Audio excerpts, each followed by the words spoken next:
Welcome back to another technical deep dive here in the debug zone. Today we're tackling a big question and breaking it down with insights from other users. Hopefully this clears up some misconceptions and helps you get the answer you need. So buckle up, stay a little curious, and let's jump right in.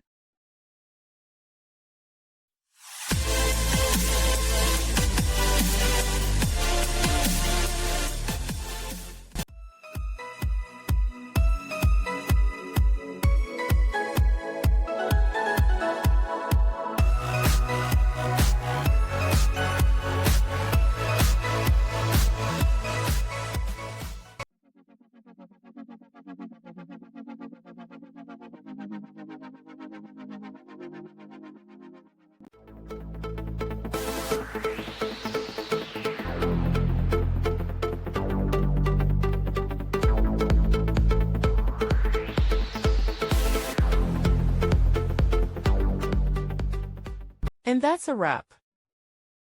I hope you found the answer you were looking for. If you did, take a second to hit that subscribe button. It really helps out. And let me know in the comments which solution worked best for you. See you next time in the debug zone.